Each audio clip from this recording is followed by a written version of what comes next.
नमस्कार. आपलं स्वागत आहे आयकॉन स्टील प्रस्तुत बिल्ड आयकॉन या उपक्रमामध्ये. आज आम्ही आलो सांगलीमध्ये आणि माझ्यासोबत आहेत engineer Imran Mulla sir. Engineer Imran Mulla एवढी जर त्यांची ओळख असेल, तरी त्याहीपेक्षा फार अनेक ओळखी त्यांच्या फार महत्त्वाच्या आहेत ज्याच्यात, कारण त्यांनी इतके वर्ष त्या सेक्टरमध्ये काम केलेलं आहे. एक म्हणजे त्यांनी गव्हर्नमेंट सेक्टरमध्ये इनिशियल स्टेजमध्ये फार महत्त्वाचं काम केलेलं आहे. त्याच्यानंतर आता ते बिल्डर डेव्हलपर होऊन सामान्यांचं किंवा मध्यमवर्गीयांचं जे घराचं स्वप्न असतं, कदाचित स्वतःचा इंडिव्हिज्युअल बंगलो म्हणून ज्यांचं पूर्ण होत नाही, तर त्यांना अशा रेसिडेन्शियल अपार्टमेंट्समधनं ते स्वप्न त्यांचं पूर्ण होतं. अशांचंही ते स्वप्न पूर्ण करण्याचं काम त्या माध्यमातून करतायत आणि सध्याला क्रेडायचे ट्रेझरर म्हणून त्यांच्याकडं फार महत्त्वाची जबाबदारी आहे. तर अशा त्यांच्या वेगवेगळ्या टप्प्यांवर, वेगवेगळ्या प्रवासाबद्दल, अनुभवाबद्दल आज आपण त्यांच्याशी बिल्ड आयकॉन या प्लॅटफॉर्मवर गप्पा मारणार आहोत. तर आधी गप्पांना आपण इथून सुरुवात करूया. ते म्हणजे तुमचा एकंदर शैक्षणिक प्रवास हा सगळा कसा होता? म्हणजे तुमचं शालेय शिक्षण कुठनं झालं? त्याच्यानंतर कॉलेज, त्याच्यानंतर सिव्हिल इंजिनिअरिंग, त्याच्यानंतर तुम्ही मास्टर्स सुद्धा केलेलं आहे. तर तो एक वेगळा प्रवास आहे. त्यामुळे तोही आम्हाला ऐकायचा आहे. आणि सगळ्यात महत्त्वाचं, सिव्हिल इंजिनिअरिंग या फील्डमध्ये येण्यामागची प्रेरणा किंवा प्रेरणास्थान कोण होतं? ज्यांच्यामुळे तुम्हाला असं वाटलं की आपण या सेक्टरकडे जावं. तर काय सांगाल या सगळ्या प्रवासाबद्दल? दॅट वे मी स्वतःला भाग्यवान समजतो की माझं शिक्षण, प्राथमिक शिक्षण, secondary education, after 10th, 11th-12th असू दे किंवा इंजिनिअरिंगचं शिक्षण, हे माझ्या जन्मगावी मला करता आलं. इमॅन्युअल इंग्लिश स्कूलमधून माझं प्रायमरी आणि सेकंडरी एज्युकेशन पूर्ण झालं. त्यानंतर विलिंग्डनला 11th-12th केलं आणि सांगलीतल्या वॉल्शन कॉलेज ऑफ इंजिनिअरिंग इथं मला इंजिनिअरिंगसाठी ॲडमिशन मिळालं.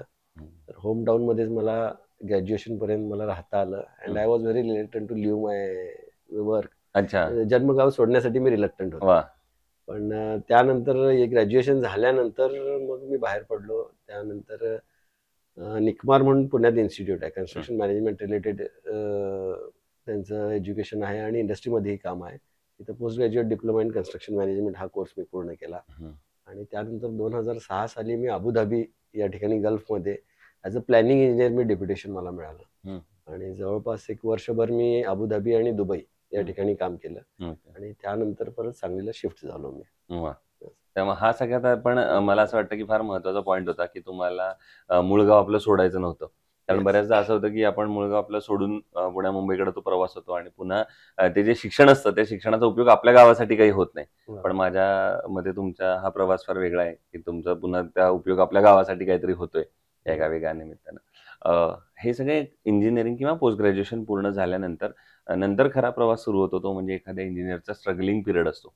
आणि पहिला प्रोजेक्ट मिळेपर्यंत स्वतःचा इंडिव्हिज्युअल केलेला, ऑफकोर्स प्रॅक्टिस किंवा आधी आपण काहीतरी करतो आणि मग सुरू करतो आधी एक्सपिरियन्स घेऊन. तर तो सगळा प्रवास कसा होता आणि इंडिव्हिज्युअल पहिला केलेला प्रोजेक्ट कुठला होता? त्याची आठवण काय? कोणाच्या रेफरन्समधनं मिळाला? तो कसा पूर्ण केला? तर माझे वडील MSRDC मध्ये डिव्हिजनल इंजिनियर होते, सिव्हिल इंजिनियर. स्वतः टेक्निकल बॅकग्राऊंड माझा स्वतः मोठा भाऊ तोही सिव्हिल इंजिनियर आहे, तो ऑस्ट्रेलियाला असतो. आणि घरातूनच या ह्याच्याबद्दल मला आवड होती सिव्हिलची. आणि नोकरदार कुटुंब असल्यामुळं कर्ज काढून घराचं काम दर 2 वर्षाला थोडं थोडं काम आमच्या घराचं होत राहायचं. त्यामुळं मी एक 8-10 वर्ष जेव्हा माणसाला समज येते त्यावेळी हे बांधकाम होताना पाहिलेलं आहे आणि पाणी मारण्याचं काम आम्ही आमच्या लहानपणी केलेलं आहे. अच्छा. तर त्यावेळी ती फार मजा वाटायची किंवा ते बांधकाम गवंडी येतो, बांधकाम करतो, मग त्याला पाणी मारत बसायचं. मग स्वतःही थोडं आम्ही कधी कधी नजर चुकवून सगळ्या लोकांची सुट्टीमध्ये आम्ही ते काम करायचो. म्हणजे मजा होती ती त्या ह्याच्यामध्ये. तर ऍक्च्युली त्याच वेळी ठरवलं की आपण कन्स्ट्रक्शन फील्डमध्ये आपण करिअर करायचं. बेसिक प्रेरणा ही तेव्हाची होती. त्याचबरोबर माझे मामा हे MJPचे क्लास 1 कॉन्ट्रॅक्टर होते आणि त्यांची वॉटर सप्लायची कामं असायची. तर त्यांच्यावर फिरण्यासाठी गंमत म्हणून आम्ही साईटवर जायचो. तेव्हा आम्ही साईटवरती कशा पद्धतीने कामं चालतात ते बघितलेले. तिथून पण प्रेरणा मिळाली. इन ॲडिशन टू दिस, आता मगाशी आपण जे विचारलं, ग्रॅज्युएशन पूर्ण झाल्यानंतर माझं 1 वर्ष DC होतं. वॉल्शन करत असताना सुद्धा 1 वर्ष काही कारणास्तव मला DC व्हावं लागलं. त्या दरम्यान सांगलीत श्रीकांत शिंदे अँड असोसिएट्स हे बंगल्याची फार उत्कृष्ट कामं करतात. भारतीय विद्यापीठचं काम असू दे किंवा पेंजारवाडी चिले महाराजची समाधी असू दे किंवा पार्श्वनाथ नगरमधलं दीपसिकदार यांचा बंगला असू दे, चॅलेंजिंग बेरी आर्किटेक्ट बेरी असू देत, प्रकाश जाधव असतील, यांची कामं ते करत होती. आणि डिटेलिंग हे मी त्यांच्याकडून शिकलो आणि माझ्या व्यवसायातले गुरु मी आजही त्यांना मी म्हणतो. कामातले बारकावे आणि साईटवरचा अप्रोच आणि आपले टेक्निकल नॉलेज हे लेबरपर्यंत आपण कशा पद्धतीनं कन्व्हर्शन करून ते अंमलात आणतो, ह्याची जी टेक्निक आहे ती बेसिक टेक्निक त्यांच्याकडून शिकायला मला मिळाली. वा. माझ्या मते हा पण एक फार महत्वाचा मुद्दा आहे की तुम्ही त्यांचं नाव पुन्हा उल्लेख मुद्दामून केलात. कारण बऱ्याचदा आपण ज्यांच्याकडनं शिकतो त्यांचा अशा वेळेला कधी उल्लेख राहून जातो किंवा काही लोक करत नाहीत. तर त्यामुळे तोही महत्वाचा आहे.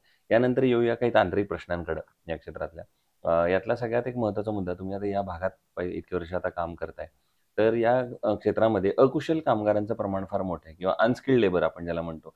आणि अशा अनस्किल्ड लेबर बरोबर काम करणं बऱ्याचदा धोकादायक सुद्धा ठरू शकतं. तर त्यांना कुठली महत्वाची जबाबदारी दिली तर. तर तुम्ही हे साईटवर सगळी परिस्थिती कशी हाताळता आणि कसं बघताय सगळ्या परिस्थितीकडे? आपण अकॅडमिक्समध्ये कितीही जरी गोष्टी शिकलो असलो तरी ते अंमलात उतरवताना, लेबरला समजवताना सिम्प्लिफाय करून सोप्या भाषेत त्यांच्यापर्यंत पोहोचवणं आणि त्यांच्याकडून काम एक्स्ट्रॅक्ट करून घेणं, हा एक स्किल आहे. म्हणजे एक प्रश्न असायचा की engineering is art or science. Having the knowledge of engineering, this is science, and applying that knowledge is an art. तर मला वाटतं आर्ट अँड सायन्स दोन्हीचं कॉम्बिनेशन आहे. आणि आपण आता जे प्रश्न विचारला की अकुशल कामगार, आपल्या इथं बरेच अकुशल कामगार आहेत. आणि सिव्हिल एक असं वास्ट फील्ड आहे ज्याच्यामध्ये टेक्नॉलॉजीचा वापर फार कमी प्रमाणात झालेला आहे. आणि there is a lot of scope to use technology. आपण अजूनही प्लंब लाईन, ट्यूब लेवल बघण्यासाठी आपण ट्रेडिशनल मेथड्स हे करतो. लेझर बीम्स आपण यूज करत नाहीत. आपण लिनियर मेजरमेंटसाठी टेप यूज करतो, लेझर्स यूज करत नाही त्या ह्याच्यासाठी. तर हे जस्ट हे उदाहरणं झाली, म्हणजे बेसिक झाले. देर is a lot of technology and automation and mechanization which can be used in construction practices. That way we are lagging a lot behind. Mivan shuttering सारखं पुण्यात मुंबईत येतं, पण जनरल टियर 3 सिटीजमध्ये सुद्धा टेक्नॉलॉजीचा वापर होऊ शकतो असं माझं मत आहे. दुसरं, आता तुम्ही वेगवेगळ्या ठिकाणी रेसिडेन्शियल प्रोजेक्ट सध्याला करता. तर अशा वेळेला मग प्लॅन करताना तुम्ही कसं तर फोरकास्ट करता किंवा कस्टमरची डिमांड आधीच कशी हे करता आणि मग त्यानुसार प्लॅन कसा करता? त्यामुळे प्लॅनिंगचं महत्व तुमच्या नजरेतून? प्लॅनिंगचं सर्वात जास्त महत्त्वाचं, ॲटलिस्ट ओनरशिप करत असताना तुम्ही प्रोजेक्ट पॅकेजिंग कसं करता ह्याच्यावरती बरंच काही डिपेंड करतं. हे माझं वैयक्तिक मत आहे. आणि तुम्ही कुठल्या लोकेशनला प्रोजेक्ट करताय, तिथला टार्गेट कस्टमर कुठल्या क्लासचा आहे, त्याचं पॉकेट किती डीप आहे आणि त्याला परवडण्याजोगं तुम्ही काय देता, आणि कमी पैशामध्ये व्हॅल्यू फॉर मनी, कमी त्याच्या खिशाला परवडण्याजोगं उत्तमोत्तम तुम्ही त्याला काही देऊ शकता, रिटर्न ऑन हिज इन्व्हेस्टमेंट. हे जर तुम्ही त्याला कन्व्हिन्स करता आलं तर आय डोंट थिंक मार्केट कुठं स्लॅग आहे या गोष्टीचा तुम्हाला फरक पडतो. प्रोजेक्ट पॅकेजिंग फार महत्त्वाचं आहे. आणि प्रोजेक्ट पॅकेजिंग करताना प्रोजेक्ट प्लॅनिंग हे अतिशय महत्त्वाचं आहे. माझं पहिलं प्रोजेक्ट केलं तेव्हा 450 स्क्वेअर फीट सेलेबल एरियाचा माझा 1 BHK फ्लॅट होता. ज्यावेळी लोक 450 मध्ये 1 RK देत होती, तो कंजेस्टेड एरियामध्ये गावठांमध्ये देत होतो. तो लोकेशन असं होतं की स्टँडपासून जवळ, बाजारापासून जवळ, शाळा दवाखाने जवळ, आणि सर्वसामान्य पब्लिक सांगलीत एक जनरल ॲव्हरेज द्यावी 2013 मध्ये समजा एक 15,000 ॲव्हरेज सॅलरी पकडली, त्याही माणसाला ते परवडण्याजोगं होतं. 12 लाखात आम्ही त्यावेळी 1 BHK फ्लॅट दिली 450 स्क्वेअर फीटात. वा, हे सगळे आकडे पण ऐकायला फार छान वाटतं की अशा वेळेला सगळं अवेलेबल होतं खरं. दुसरा प्रश्न आहे, हाच बजेटवरचा इश्यू आहे की एक बिल्डर म्हणून तर तुम्हाला कायम वाटत असतं की आपण प्रत्येक घर हे दर्जेदार आणि तितकंच चांगलं करावं, ज्याचं आयुष्य दीर्घायुष्य असावं. पण अशा वेळेला बजेट पण सांभाळायचं असतं, कारण प्रत्येक साईटनुसार याचा एक वेगळा तिकीट साईज असतो. तर मग बजेट आणि क्वालिटी या दोन्हीचा मग सांगड कशी घालता तुम्ही अशा वेळेला? बजेट आणि क्वालिटी ही मटेरियलवरती जितकी अवलंबून आहे तितकीच वर्कमॅनशिपवरती अवलंबून आहे. तर बजेटमध्ये देण्यासाठी आम्ही प्रोक्युरमेंटवरती आमचं विशेष लक्ष असतं. जर आपण एक 100 रुपये खर्च करत असतो तर 70 रुपये मटेरियलवरती खर्च करतो आणि 30 रुपये आपण लेबरवरती खर्च करतो. 70 रुपयाच्या 10% जरी वाचले तरी 7 रुपये वाचतात, आणि 30%च्या 10% वाचले तर 3 रुपये वाचतात. आपला पूर्ण फोकस हा 3 रुपये वाचवण्यावरती असतो. आम्ही म्हणतो 3 रुपये आणखी जाऊ देत लेबरवरती, त्यामुळे वर्कमॅनशिप सुधारेल. आणि ते गेलेले 3 रुपये आपण इथं मटेरियल प्रोक्युअरमेंटमध्ये आणि मटेरियल मॅनेजमेंटमध्ये आपण 10% वाचूया, जेणेकरून 7 रुपये आपले वाचले तरी आपण 4 रुपये फायद्यात राहतो. व्यवसाय ज्या ठिकाणी आहे क्वालिटी ही मेंटेन होते आणि बजेटमध्येही राहतं. हे फार गणित महत्वाचं आहे दोन्ही सांभाळण्यासाठी. पुढचा प्रश्न या सगळ्यापेक्षा वेगळा आहे. तो प्रश्न असा आहे की तुम्ही इंजिनियर पण आहात, मूळचे इथले आहात आणि आता क्रीडाची पण एक जबाबदारी तुम्ही सांभाळताय. या तिन्ही पॅरामीटरमधनं हा प्रश्न आहे. ते म्हणजे सांगली जिल्ह्याच्या विकासाचं व्हिजन असं जर एक इंजिनियर, बिल्डर, डेव्हलपर म्हणून तुम्हाला विचारलं तर तुम्हाला कुठले मुद्दे किंवा कुठली क्षेत्र समोर येतात डोळ्यासमोर, ज्या सेक्टरवर आता खरं तर काम झालं पाहिजे, तर पुढच्या 10-15 वर्षात जर सांगलीचा आपल्याला सर्वांगीण विकास करायचा असेल, पुण्या मुंबईसारखं पुढे घेऊन जायचं असेल, तर कुठले असे सेक्टर्स आहेत ज्याच्यावर आता काम केलं पाहिजे? सांगलीबद्दल पर्टिक्युलर बोलायचं म्हटलं तर ज्या पद्धतीचं सांगलीचं पोटेन्शियल आहे, आधी सांगलीला हायवे कनेक्टिव्हिटी नव्हती. पण आता जे होऊ घातलेले प्रोजेक्ट्स आहेत, किमान 4 ते 5 हायवे सांगलीला आता आपल्याला कनेक्टिव्हिटी भेटत आहे. प्लस सांगलीचं जे लँड टेरेन आहे ते प्लेन आहे, म्हणजे आणि जिओग्राफिकल बॅरियर्स सांगलीच्या डेव्हलपमेंटमध्ये तशी कमी आहेत. सांगलीचं कंपॅरिझन जवळची सिटी, डेव्हलप्ड सिटी म्हटलं की कोल्हापूरशी होत असते. पण कोल्हापूरला तिन्ही बाजूने नदीनं वेढा घातलेला आहे आणि एका बाजूला रेल्वे लाईन आहे. त्यामुळं कोल्हापूरला एक्सपान्शन विस्तारत असताना काही मर्यादा साहजिक येतात, जिओग्राफिकल बॅरियर्स आपण ज्याला म्हणतो. प्लस पाण्याचा प्रश्न सांगलीपेक्षा, पुराचा प्रश्न सांगलीपेक्षा कोल्हापुरात ॲक्युरेट आहे. आणि कोल्हापूरची महापालिकेचा जर एरिया जवळपास आय थिंक 86 स्क्वेअर किलोमीटर्स आहे. सांगलीचा 136 स्क्वेअर किलोमीटर्सच्या आसपास आहे. जवळपास दुपटीला सांगलीचं क्षेत्रफळ आहे, महापालिका क्षेत्र.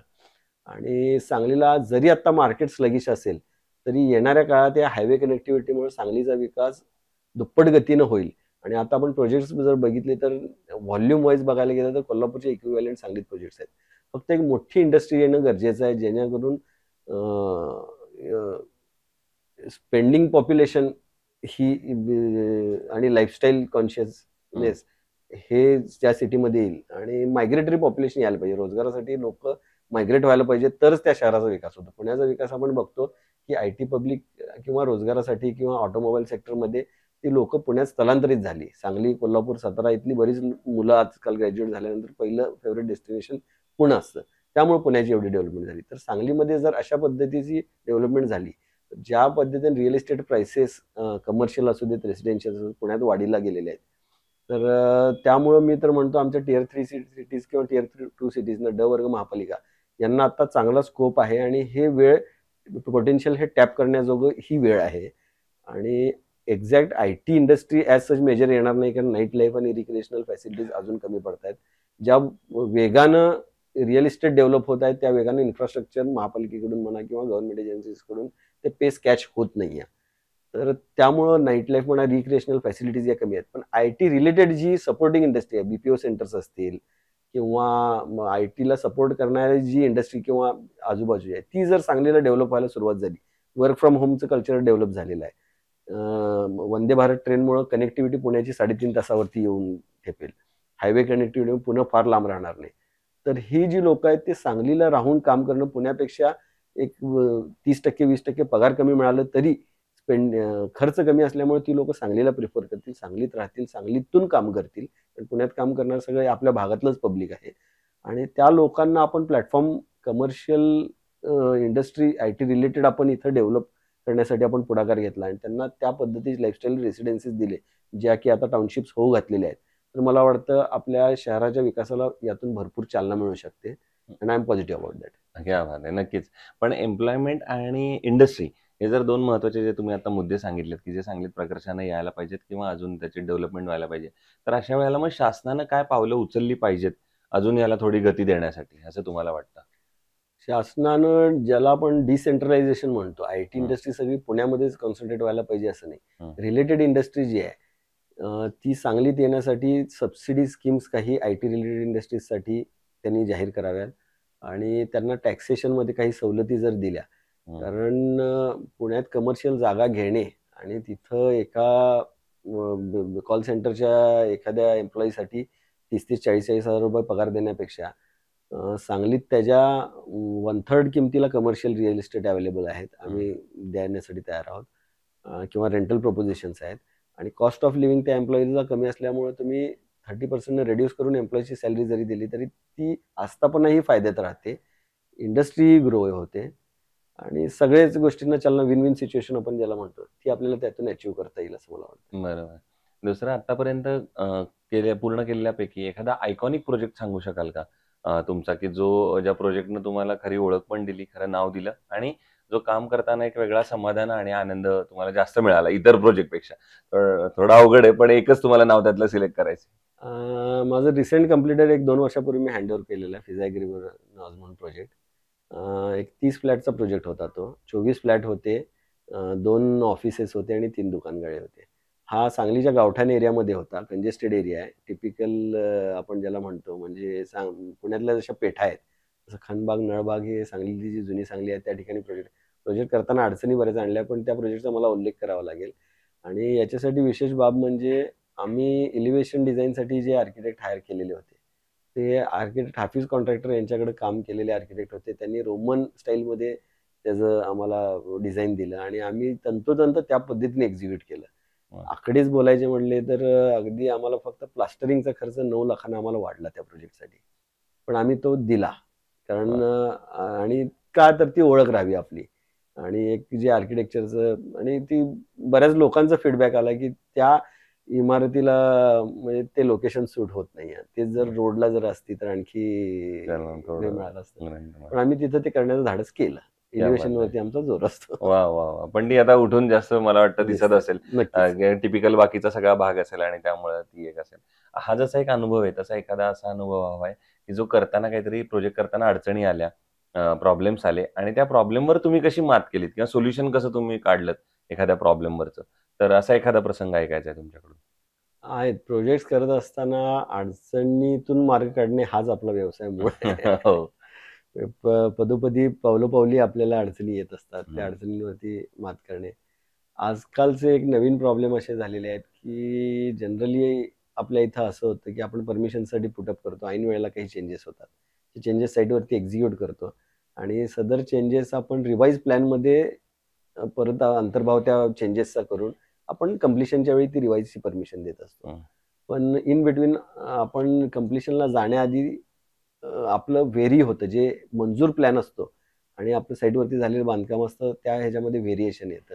तर या एवढ्या गॅपचा फायदा अननेसेसरी फायदा म्हणण्यापेक्षा अनड्यू ॲडव्हांटेज घेऊन काही सोशल एलिमेंट्स जे सामाजिक आपण ज्यांना म्हणतो, की सोशल वर्क करणारे माहिती अधिकाराच्या बॅनर अंडर माहिती अधिकार चांगलाच तसा कायदा झालेला आहे. पण याचा गैरफायदा घेण्याच्या उद्देशानं काही लोकं त्या ह्याच्यामध्ये अर्ज करून बिल्डरांना छळण्याचा प्रकार करतात. हं. तर ही जी अडचण आहे, ही कुठल्याही शहराच्या किंवा ह्याच्या दृष्टीनं किंवा व्यवसायाच्या दृष्टीनं किंवा एक सामाजिक सलोख्याच्या दृष्टीने चांगली नाही आणि बिल्डर ही पहिल्यापासून ग्रे लाईटमध्ये बिल्डरला बघितलं जातं. हं, हं. म्हणजे हिंदी फिल्ममध्ये बघितलं तर बिल्डर हा व्हिलनच्या साइडनं जास्त दाखवला जातो, पोर्ट्रे हं. केला जातो. हं, हं. आम्ही ग्रे शेडमध्ये आहे. हं. तर त्या इमेजला मलिन करण्याचं आणखी काम या ह्याच्यातून होत असतं. तर हं. मला असं म्हणायचं आहे, की सगळेच डेव्हलपर नाहीत. सांगलीतले 99% बिल्डर हे कायद्याच्या अधीन राहून काम करतात आणि हे असामाजिक तत्व जे नवीन या अडचणी येत आहेत, त्या ह्याला भीक न घालता आपण आपलं काम करत राहावं असं मला वाटतंय. आणि जसा आपला प्रश्न होता, हं. की काय अडचणी काय आल्या? अडचणी येतात? हां. तर ऑन साइटच्या अडचणीपेक्षा या अडचणींमुळं माणूस खचतो खचतो. आणि काम करण्याची जी चांगलं देण्याची कस्टमरला आपली उमेद असते, हं. ती कुठेतरी हिरावली जाते या ह्याच्यामुळं आणि बरोबर. पण एवढं. माझ्या मते अशा इंटरव्ह्यूमधनं तुम्ही जसे जरी म्हणालात, की ग्रे शेड आहे किंवा व्हिलनवाली शेड आहे. पण कॅमेऱ्याच्या समोर आता हिरोवाली शेड पण लोकांसमोर येईल, की असे सिव्हिल इंजिनिअर किंवा बिल्डर डेव्हलपर किती कष्ट करत असतात एका अर्थानं. कारण आपण कायम असं म्हणतो, की देश उभारणीमध्ये इंजिनिअरचा फार मोठा वाटा आहे. पण त्या देश उभारणीची सुरुवात ही तालुका पातळीपासून, शहर न पातळीपासून होत असते नक्कीच, आणि तेव्हा तो नक्कीच. देश उभारत असतो. त्यामुळे त्या नक्कीच. अर्थानं तुमची भूमिका फार महत्त्वाची आहे. दुसरं कन्स्ट्रक्शनमध्ये स्टील निवडताना तुम्ही काय पॅरामीटर्स बघता आणि मग ठरवता, की हे स्टील चांगलं आहे आणि हे वापरायला पाहिजे? स्टीलबद्दल बोलायचं झालं तर it is one of the most important element in the constructions. हं. म्हणजे ज्याच्यावरती पूर्ण बिल्डिंग म्हणजे एवढा आम्ही धाडस करतो. गगनचुंबी इमारती उभारण्याचं धाडस करतो. हे स्टीलमध्ये ज्या काही R&Dचं काम होतं आणि it has evolved, the industry has evolved throughout. हं. मला इथं आनंदानं सांगावं लागेल, की माझं जे प्रोजेक्ट वर्क होतं, ते TMT स्टीलवरती थर्मो मेकॅनिकली ट्रीटेड स्टील वेंचिंगची जी प्रक्रिया आहे. तर माझं प्रोजेक्ट हे इंजिनिअरिंगच्या त्यावेळी TMT हा नवीन कन्सेप्ट होता.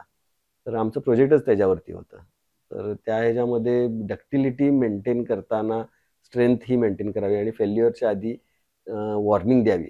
या हिशोबानं आपण जे TMT IS कोडमध्ये असतील किंवा NBC कोडमध्ये जे काही गाईडलाईन्स आल्या, की एखादं स्ट्रक्चर फेल्युअर व्हायच्या आधी त्यानं आपल्याला वॉर्निंग द्यावी. त्यामुळे डक्टिलिटी असली पाहिजे आणि इट शुड सस्टेन आणि स्ट्रेंथ ही एन्हान्स करण्याचं जे काम होतं.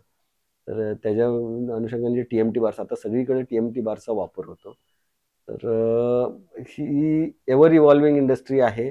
फक्त या ह्याच्यामध्ये जे स्टीलचं वेस्टेज आहे त्या ह्याच्या अनुषंगानं काही कामं तयार रिंग तयार करून देण्याचं असतील किंवा यात आणि काही आपल्याला टेक्नॉलॉजिकल अपडेट्स एस्पेशली लॅपिंगला अव्हॉइड करण्यासाठी आपण जॉईंट्स जे आहेत त्यांना ज्या पद्धतीने प्रोसेस करतोय, या ज्या ऑन साईट प्रॅक्टिकली अडचणी ज्या येतात त्या मात करून टेक्नॉलॉजीचा वापर या ह्याच्यामध्ये जितपत आपल्याला करता येईल आणि पुढे जाता येईल ते मला वाटतं फायदेशीर राहील बरोबर. इंडस्ट्रीसाठी.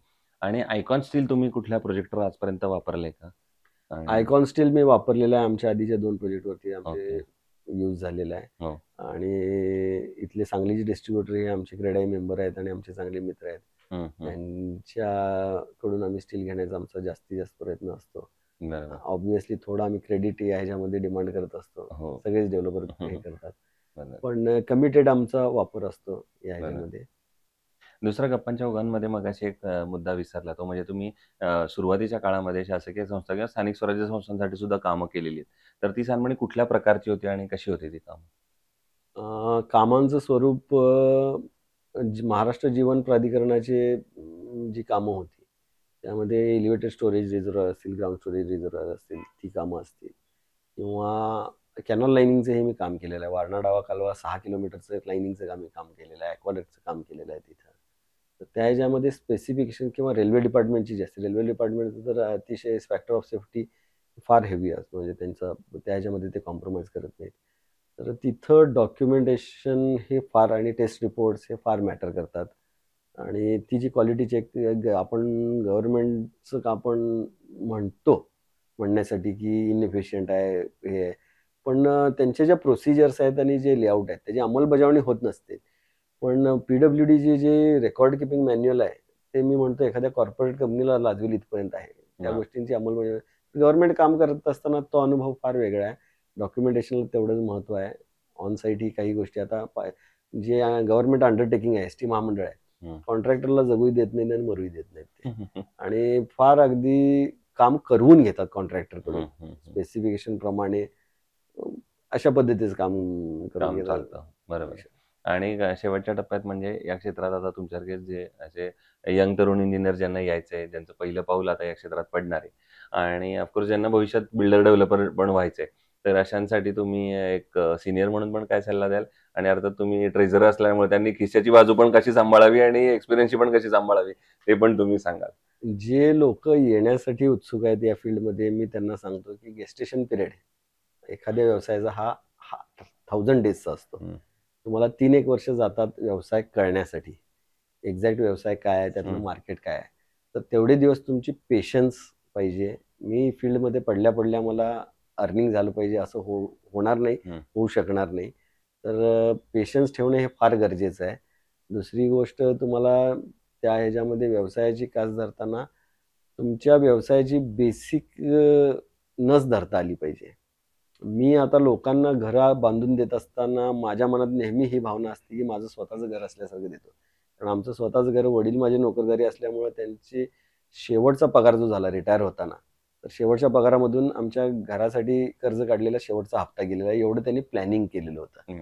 तर घर बांधण्यासाठी काय संपूर्ण कुटुंब त्याग करतं आणि त्यामध्ये इनपुट जातात, त्याची जाणीव असणं गरजेचं आहे.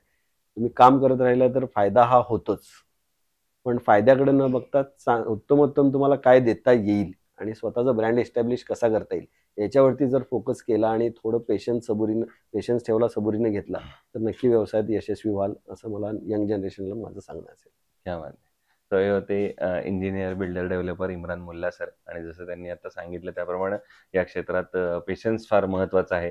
माझ्या ते कन्स्ट्रक्शनमध्ये सुद्धा तो पेशन्स महत्वाचा आहे, कारण रातोरात कुठली वास्तू उभी राहत नसते. ती उभी राहण्यासाठी सुद्धा 1-1.5 वर्षाचा पेशन्स असावा लागतो. आणि तसाच पेशन्स तुमचं करिअर डेव्हलप होण्यासाठी सुद्धा असेल, तर तो जर तुम्ही वेळ तेवढा दिलात तर माझ्या मते नक्कीच तुमची जी फायनान्शियल बाजू आहे ती त्याच्याबरोबर येणारच आहे नंतर भविष्यात.